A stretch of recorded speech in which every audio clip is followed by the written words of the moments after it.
매주 월요일 꾸며드리는 이슈 토크입니다. 원숙한 진보 최민희 전 의원, 젊은 보수 시사평론가 장혜찬 씨와 함께하는 시간이죠. 오늘은 아직 지금 방향을 제대로 잡고 있지 못한 것처럼 보이는 자유한국당 현 상황을 좀 진단해 보도록 하겠습니다. 최민희 전 의원 그리고 장혜찬 씨 어서 오십시오. 안녕하세요. 안녕하세요. 네, 어떻게 보세요? 지금 자유한국당 상황이 어떤 상태라고 보세요? 한숨밖에 안 나오는데 네. 저는 최민희 의원님이랑 밖에서 잠깐 이야기했지만요. 지금 이번 사태가 단순히 지방선거 한번 졌다 정도가 아닙니다. 유권자 지형도 변하고 있고 보수 정치에 대한, 나아가서 보수 가치에 대해서 국민들이 심판을 내렸는데 아직까지도 자유한국당은 반성을 안 하는 것 같아요. 무릎 한 번 꿇은 뒤로 계속해서 싸우고 있잖아요. 그리고 저는 기본적으로 이 보수당의 지난 10년의 집권, 특히 이명박 전 대통령, 박근혜 전 대통령 다 구속되어 있지만 특히 박근혜 전 대통령이 구속이 되었는데 왜 그분을 대통령으로 만들고 그분이 대통령이 되어서 정말 엄청난 권력을 휘두를 때 같이 단물을 누렸던 분들은 책임지고 반성하는 사람이 아무도 없는가. 예. 최경환 의원 한 명 지금 구속되어 있는 것 정도를 제외하고 서청원 의원이 좀 무의미한 정계 은퇴도 아니죠. 탈당한 걸 제외하면 아무도 책임을 지지 않는다. 그래서 저는 김성태 당대표 권한대행의 말에 자유한국당의 본질이 있는 것 같아요. 뭐라고 말했냐면 갈등보다 화합을 중시한다고 했지만 언론 인터뷰에서 다시 한번 친박의 망령이 되살아나는 것 같아서 잠을 못 이루겠다 이런 말을 했습니다. 김성태 권한대행이. 예. 오죽하면 이제 당내 화합을 중시하는 역할에 부여받은 권한대행이 그렇게 말할 정도로 저는 보수가 망한 가장 큰 책임이 친박에 있다고 보는데, 친박이 혼자 망하는 게 아니라 지금 자기들 끝까지 한 번 더 살아보겠다고 보수라는 거대한 덩어리까지 발목을 부여잡고 늪으로 빠져들어가고 있는 형태가 아직까지도 계속되고 있다. 이런 참담한 생각이 듭니다. 결국 장혜찬 씨 눈에는 책임져야 할 친박의 생존 전략 차원에서 개혁조차 무산시키려고 한다고 본다. 그렇죠. 네. 최민희 전 의원은. 그러니까 지금 뭘 지키려고 하는지를 모르겠다. 지금 이 시점에 자유한국당의 의원님들이 지키려고 하는 게 도대체 뭔지 모르겠다. 자유한국당을 지키려는 거냐. 예. 그러니까 처음에 중앙당 해체를 당 해체로 잘못 알아들은 많은 국민들께서 그러면 자유한국당 의원들은 이 순간부터 무소속이 되는 거냐. 이렇게 물으셨어요. 그런데 어쨌든 중앙당 해체지 당 해체는 아니다. 또 이렇게 나왔거든요. 그렇죠. 그래서 저는 지금 뭘 지키려고 저렇게 싸우는지 이유를 모르겠다. 네, 그래서 뭘 지키려고 정말 하는지 모르시겠어요? 네, 정말 모르겠어요. 그렇다고 지금 당권 잡고 공천권 지키려고 그런다면 그럼 이제 길이 없다. 그렇게 봅니다. 당권 잡고 공천권을 지킨다보다도 우선 자기가 공천 배제 대상이 되는 거를 피하려고 생존 전략 차원의 투쟁? 이런 거라고도 볼 수 있는 거 아닐까요? 제가 친박들의 어떤 발목 잡기라고 평가하는 이유가 지금 이들이 요구하는 게 가장 큰 핵심은 김성태 권한대행 사퇴입니다. 김성태 권한대행이 사퇴하고 지금 이제 막 발족된 혁신비대위 구성준비위원회가 무산되게 되면 당 지도부가 완전히 공백 상태가 되는 거잖아요. 그럼 어떻게든 당 지도부는 있어야 하기 때문에 전대를 빨리 열 수밖에 없어요. 조기 전당대회로 가는 걸. 조기 전당대회를 열게 되면 지금 현재 국회의원 구성이나 당협의 어떤 조직 구성으로 보면 지난 8년 동안 친박 공천을 했기 때문에 19대 20대 머릿수로는 여전히 친박이 우세합니다. 친박이었던 분들이 이제 와서 나는 중립이다 하고 있지만 사실 다 범친박인 건 누구나 다 알고 있는 거고요. 그래서 조기 전대가 막상 열리면 여론이나 국민들의 호된 비판과는 별개로 그 조직력을 앞세우고 국회의원 머릿수를 앞세우면 범친박에서 낸 후보가 당권을 잡을 수 있다는 계산을 하는 것 같아요. 그렇게 되면 2020년 공천 자기들이 배제 안 당할 수 있는 것들이고, 그리고 이들의 생각은 이렇게 친박이 당권을 잡아서 적당히 반성하는 모습을 보여주고 2020년 즈음이 되면 정권 후반기니까 자연히 또 지금보다는 낫지 않겠느냐, 숨통이 트이지 않겠느냐는 상당히 나이브한 인식에 근거해서 이런 개파 싸움을 하는 것 같아요. 예, 그러니까 김성태 권한대행 사퇴 촉구한 게 4선 이상 중진 의원 몇 명이 한 거 아니겠습니까? 그분들의 의도는 조기 전당대회다 이렇게 딱 보시는 거로군요. 네, 그렇죠. 명확하죠. 또 그 왜 전현직 당협위원장 분들도 일부가 모여가지고 김성태 원내대표 나가라, 홍준표 대표도 이미 전 대표입니다마는 탈당해라. 그것도 그분들은 또 다른 요구를 했어요. 그 그건 제가 뭐- 그 부분에 대해서 정말 이야기를 많이 하고 싶은데요. 그 뭐 16명을 정계 은퇴하라 정풍 운동하고 삭발하고 했잖아요. 가장 그 앞에 선두에 선 두 분이 구본철 전 의원과 오경은 전 의원입니다. 구본철 전 의원 같은 경우는 작년 연말 당무감사 때 쉽게 말해서 잘려서 당협위원장에서 강제로 물러난 분입니다. 아하. 그럼 물러난 분이고 이분은 친박이고요. 박근혜 전 대통령의 탄핵을 반대하던 분이에요. 예. 그러니까 이제 와서 본인이 어떤 원외의 어떤 정풍 세력인 것처럼 당을 개혁하겠다고 삭발하고 하는 게 아니라 아하. 그동안 쭉 친박 정치를 하다가 홍준표 대표 체제에서 이제 감점을 받아서 네. 당협위원장 자격이 부족해서 물러났던 분이 이제 와서 본인의 어떤 정치적인 영향력을 행사하기 위해서 저는 하는 거로밖에 보여지지 않고 아하. 그 물러나라는 대상을 보면 뭐 친박 의원들도 포함이 돼 있습니다만 사실은 박근혜 대통령 탄핵이나 어떤 이번 지방선거에 직접적 책임이 없는 비박계 중심들을 더 많이 물러나라고 하고 있습니다. 어허. 그리고 또 한 명의 핵심인 오경훈 전 의원 같은 경우는 양천구가 지역구인 분인데 양천에서 국회의원 선거, 구청장 선거 보궐 한 번 당선된 거 말고는 5번 낙선한 분이에요. 예. 그런데 김용태 의원이 양천 지금 당협위원장이죠. 그렇죠. 바른정당에서 복당하면서 이분이 당협위원장 잠깐 됐다가 또 밀려난 분이에요. 아. 근데 그 이번에 정풍운동 16명 안에 뜬금없이 김용태 의원이 포함되어 있지 않습니까? 대상자. 그러니까 본인들의 어떤 정치적인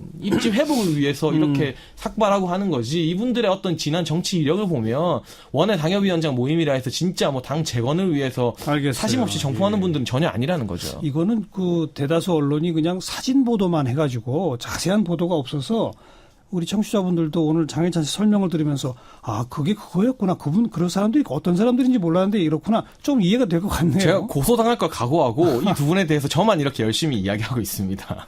최민희 전 의원. 근데 저 말을 들어보면 결국은 지금 이 사태를 해결하기 위해 나선 사람 모두가 자격이 없다는 얘기를 하고 있는 그러니까요. 거거든요. 네. 그리고 특히 저희가 바라보기에 절망적인 거는 대개 이럴 때 초재선들이 나서는 거잖아요. 초재선들이 나서서 당의 미래를 얘기하고 그중에 혁신 그룹이 있고 이런 겁니다. 예. 그런데 이 혁신 그룹이 과거에 박근혜 전 대통령으로부터 공천을 받고 박근혜 키즈였다가 갑자기 지금 나타나서 혁신을 얘기하면 안 되는 거고 나름 혁신적인 과정을 통해서 정치에 입문하고 우연히 자유한국당에 들어가고 이런 게 있어야 되는데 지금 80명에 달하는 초재선 의원은 사실상 거의가 다 박근혜 키즈인 거거든요. 네. 예, 그리고 지난 총선 때도 박근혜 마케팅으로 당선된 분들이고 진박 간별이 횡행하던 때 공천받은 거기 때문에 위기는 오히려 어느 누구도 권위를 가지고 이 사태를 정리할 단위가 없다. 이게 위기인 것 같습니다. 어쨌든 김성태 원내대표가 대표 권한 대행을 하고 있는데 그런 그만큼의 권위가 지금 없고 예. 또 4선 이상 중진 뭐 이분들의 목소리는 아까 장혜찬 씨 설명대로 조기 전당대회 하자는 얘기니까 또 힘이 없고. 그거는 그분들은 뭐 명약 관화하죠. 당권 이번에 이제 당권 지키려고 하는 거다? 김성태 원내대표 물러나라고 한 분들이 초재선도 아니에요. 아니, 다 4선 4선 이상이야. 이상이니까 그러니까요. 다 당권 도전을 할 만한 분들이거든요. 그리고 초재선들은 다 박근혜 퀴즈라서 또 안 된다. 대부분이 박근혜 키즈. 그럼 누가 합니까? 그래서 외부에서 정말 강력한 인사를 데려오는 수밖에 없는데 사실 국민들의 지지를 받을 만한 외부의 참신한 인사가 지금 자유한국당을 재건해야 하는 십자가를 질 가능성은 상당히 낮지 않겠어요. 그래서 지금 유력하게 거론되는 분들 보면 뭐 훌륭한 분들 많이 거론되고 있습니다. 본인들 의사랑 상관없이. 하지만 대부분의 인사들이 60대 후반 70대더라고요. 보면 예. 지금 뭐 혁신 비대위에서 뭐 후보로 거론하는 인물들이요. 근데 저는 물리적인 나이도 참 국민들 봤을 때 이제는 좀 중요하지 않은가 싶어요. 당을 재건하고 재창당할 정도의 혁신을 하는데 60대 후반 70대의 노정객들을 모셔와서 하는 것이 과연 국민들 보기에 개혁으로 보일 것인가. 그리고 또 하나 현실적인 변수는 지금 비대위원장이 되어봤자 공천권이 없습니다. 선거가 2년 뒤에나 있기 때문에. 그럼 공천권이 없는 상황에서 비대위원장이 강력하게 혁신을 하고 인적 쇄신을 할 때 국회의원들이 과연 가만히 있을 것인가 반발할 가능성이 크거든요. 예, 그냥 뭉개도 되는 상황이기 때문에 이 혁신 비대위 자체가 구성이 제대로 될지 그리고 비대위원장이 온다고 하더라도 과연 어떤 권한으로 칼을 휘두를 수나 있을지 그 부분이 상당히 많이 우려돼요. 정말. 근데 김성태 권한대행을 물러나라고 하는 건 전 타당한 것 같습니다. 그건 또 왜요? 그건 왜 그러냐면 당권 경쟁하고는 상관없는 얘기인데 되게 이제 이런 일을 당하고 수습 과정이 공식이 있습니다. 그게 우선 당대표가 사과를 하고 사퇴를 해요. 예. 그럼 그 다음에 의원총회 등을 하고 대국민 사과를 해요. 그런 다음에 당내 토론을 거쳐서 비대위를 구성하잖아요. 그리고 비대위를 구성해서 혁신안을 발표합니다. 예. 이게 뭐 되든 안 되든 공식인데 김성태 원내대표가 권한대행이 된 다음에 의원총회를 하고 나서 당내 토론을 거치지 않고 그냥 주말에 고민을 하다가 중앙당 해체를 예, 선언했죠. 안을 그냥 그 장차 비대위가 논의해서 내야 될 안을 미리 내버린 거예요. 예. 그래서 구태청산하고 기득권 해체하고 뭐 이런 얘기를 하고 나서 6월 18일 오전에 나타나서 중앙당을 해체하겠다. 원내 정당화하겠다. 혁신 비대위를 구성하겠다. 이렇게 얘기를 했습니다. 이렇게 되면 비대위는 뭘 하죠? 그러니까 비대위에게 인적 청산만 맡겨보겠다는데 예. 이미 비대위에 가이드라인을 제시해 놓고 지금 비대위 준비위를 저는 비대위 준비위는 처음 본 것 같아요. 글쎄 말이에요. 예, 그런데 그 비대위 준비위에 보면 배현진 아나운서도 들어갔더라고요. 네, 네. 그러니까 이런 식으로 사실은 이 어려울 때 그나마 할 수 있는 게 민주적 절차라도 지켜놓으면 절차에 의해서 권위가 생기는데 그 절차에 의해서 권위가 생길 길마저 막았기 때문에 김성태 원내대표가 과연 버틸 수 있을지 예. 그리고 계속 버틴다면 반발로 인해서 진짜 당이 원하지 않는 해체의 길 그러니까 분당되고 깨지는 과정으로 가지 않을까 이런 생각입니다. 글쎄 분당도 뭔가 주도하는 세력이 두 세력은 딱 주도가 보여야 분당되는 거 아닌가요? 그것도 잘 안 보이는 거 아닌가요? 지금 분당에 구심점이 없죠. 글쎄요. 바른정당 떨어져 나갈 때처럼 뭐 이렇게 비박계 의원 총회가 따로 모여서 되는 건 또 아니고요. 그러나 저는 뭐 분당이 될지 안 될지 또 김성태 권한대행이 물러나고 비대위가 구성될지 안 될지는 정말 한치 앞을 모르는 상황입니다만은 이번 계기를 통해서 국민들이 이 친박이라는 정치 세력에 대해서 정말 질릴 만큼 질리실 것 같아요. 그래서 결국 궁극적으로는 2020년 총선에서 공천을 누가 어떻게 하든 말든 친박 딱지를 좀 세게 달았던 사람들은 정말 이 표현 옛날에 많이 썼죠. 패족에 가까운 정치적인 어떤 물러남을 겪게 되지 않을까라는 생각을 제가 지켜보면서 하게 되고요. 예. 친노가 여러 정치적 부침이 있었을 때 지금 안희정 전 지사 언급하는 게 조심스럽습니다만 스스로 패족을 선언하면서 자중하는 모습 보였잖아요. 저는 그래서 화려하게 부활할 수 있는 단초가 됐다고 보는데 친박 같은 경우는 그 모시던 주군이라고 할 수 있는 박근혜 전 대통령이 지금 구속돼서 1심에서 20몇 년을 구형받고 이런 상황에서도 누구 하나 자신들의 어떤 정치적 책임을 지거나 반성하거나 본인들은 이제 이 책임을 함께 지고 물러나겠다 말하는 사람이 한 사람도 없습니다. 서청원 의원마저도 이제야 뒤늦게 정계 은퇴가 아닌 탈당이거든요. 정계 은퇴하신 것도 아니에요. 심지어 이 선언이. 이런 걸 보면 어떻게 이렇게 최소한의 염치가 없는 정치 세력이 뭐 이명박 정부 때도 있었지만 그때도 사실은 초기 총선 제외하면은 친박들이 당을 잡고 계속 흔들었잖아요. 여당을 잡고. 근 10년 가까이 보수당의 어떤 주류 역할을 했을까. 이거 참 보수가 이 과오를 회복하기 위해서는 예. 참 정말 뼈아프고 어두운 시간을 많이 겪어야겠다는 생각이 들어요. 오늘 장해찬 씨, 최민희 전 의원 두 분 다 이 자유한국당의 이 상황에 대해서 지극히 우려하는 마음 그러면서도 비판적으로 언급하고 계신데 어떻게 해야 바른 길로 가는 건지 제안들은 안 하시네요. 그냥 먼 산 불 보듯이만 하시는 것 같은데. 저는 좀 그래도 되는데 장해찬 씨는 좀 스탠스가 좀 그런 것 같고요. 그러니까 결국은 누가 희생하냐, 누가 책임지고 희생하냐, 누가 고양이 목에 방울을 달 거냐 우리가 얘기하잖아요. 근데 스스로의 목에 방울을 달아야 되는 건데 그걸 못하고 있기 때문인 것 같은데요. 예. 저희는 가슴 아픈 일이지만 2007년 대선에서 저희 민주당 쪽이 530만 표 차로 졌잖아요. 대패했죠. 네, 그때도 괴멸적 대패였고 네. 그게 이어져서 2008년 총선에서 86밖에 못 얻었으니까 그렇죠. 그 또한 대패였던 거죠.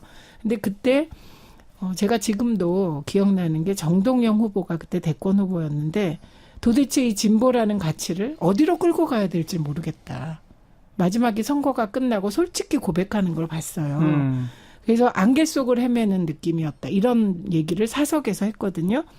근데 그 후로 그 이명박 대통령이 그 대승 때문에 사실 그때 좌파 괴멸시킨다고 좌파 척결 내세우고 대대적인 예, 사정을 했거든요. 예. 그 과정에서 노무현 대통령께서 서거하시게 됐고 2009년 5월 23일 이후로 다들 정신이 번쩍 든 겁니다.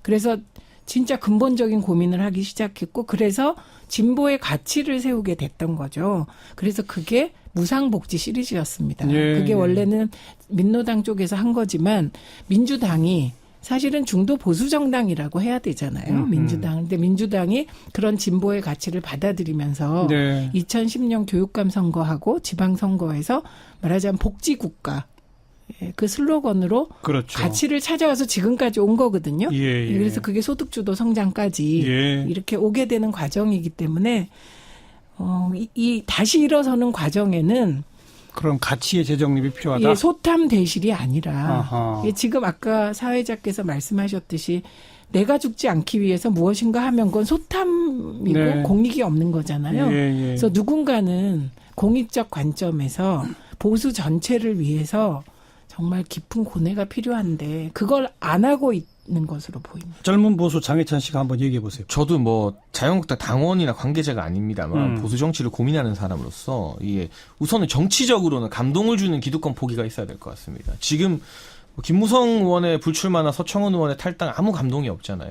원래 이럴 때는 초재선들이 연대해서 불출마하거나 이 정치 혁신 바꾸지 못하는데 사과합니다 하면서 앞으로 남은 임기 희생하고 다음 총선 나오지 않겠습니다 해야 되는 거거든요. 뭐 예. 18대 홍정욱 의원 같은 경우도 비슷한 완전히 일치하진 않지만 그런 부분 국민들에게 충격을 주고 감동을 줄 수 있는데 초재선들이 너무 몸을 사리고 있고 자유한국당의 여러 의원들 중에서 우리가 그래도 국민들의 기대를 받고 개혁적인 인물이라고 판단되는 인물들이 오히려 먼저 나서서 불출마하는데 자신이 남은 2년 동안 미라를 되어서 한국당 혁신하는데 앞장서겠다, 백의종군하겠다 이런 감동을 주는 불출마가 있어야 되는데 이 정도 개멸적인 피해를 입고도 불출마 선언이 없어도 너무 없다. 네. 초대선 몸살인 것도 말씀하셨지만 이게 좀 정치적으로 좀 해결이 돼야 될 것 같고요. 네.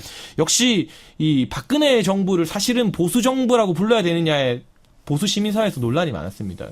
추진했던 여러 정책들이 진보 따라잡기 아니었는가. 진보적인 정책, 그 이미지가 굉장히 보수적인 정치인이지만 여러 정책의 결을 보면 왼쪽으로 좌클릭하면서 그냥 이념 없이 따라가다가 결국에는 우리가 민주당과의 차별화에도 실패했고 이 지경까지 왔다. 보수를 대표하는 철학이 하나도 없다는 지적들이 시민사회 안팎에서 뼈아프게 나오고 있는데 네. 지금 한때는 선망의 대상이었던 예를 들면 자유한국당의 여의도 연구원 같은 경우도 이제는 당대표 바뀔 때마다 하사품 주듯이 주는 전리품 주는 기관으로 변했어요.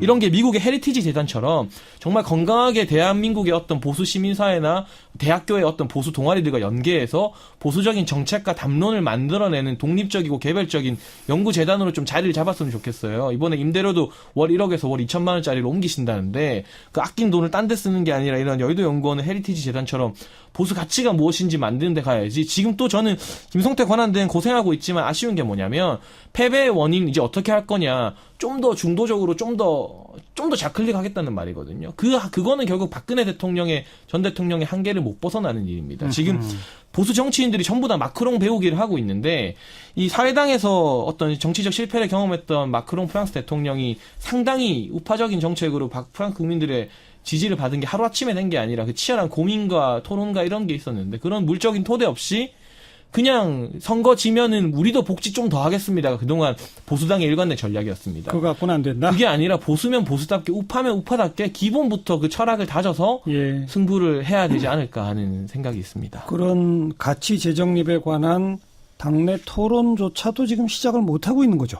그러니까 사실 거꾸로 지금 가치를 논하자고 하는 사람이 의외로 김진태 의원입니다. 그런 셈이네요. 예, 김진태 의원만 이게 우리 보수의 가치, 과거 지향이건 뭐건 가치를 버리면 존재 이유가 없지 않냐.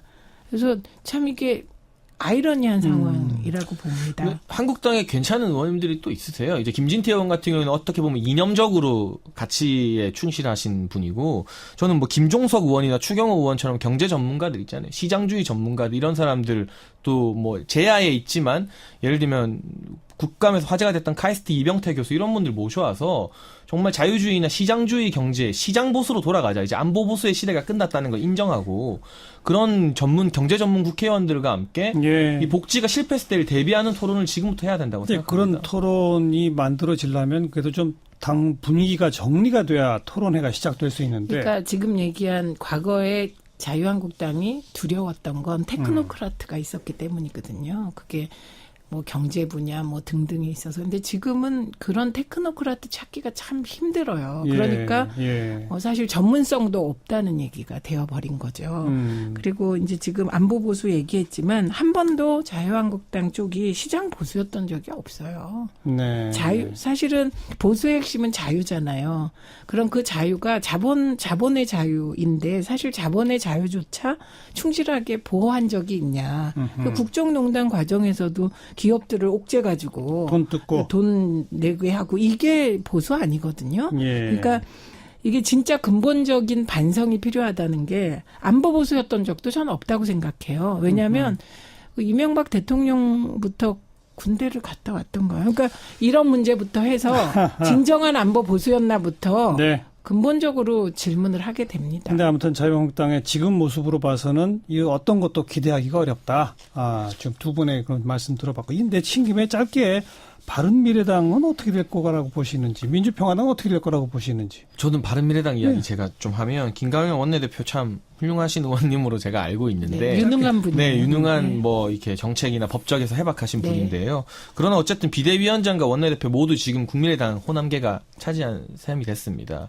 과연 이 당의 화학적 결합이 잘 이루어질 것인가에 대한 핵심은 원내대표 누가 되고 비대위 누가 되는 게 아니라 안철수, 유승민 두 사람이 어떻게 하느냐거든요. 손학규 예. 선대위원장도 죄송한 말씀이지만 그렇게 중요한 인물이 아니고요. 지금 국면에서는.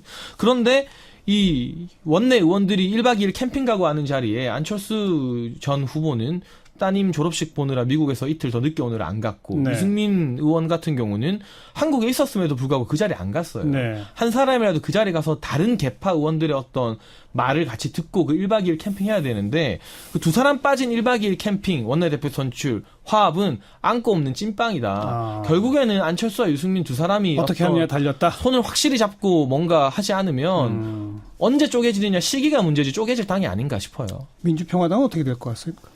일단 민주평화당은 이번에 그래도 5석 기초단체장. 기초단체장 예. 건졌잖아요. 그래서 미래당보다 낫다 이렇게 얘기하시던데 일단은 정의당과 원내교섭단체를 구성한 상태에서 그렇죠. 바른미래당의 해체 모여를 지켜보지 않을까 싶습니다.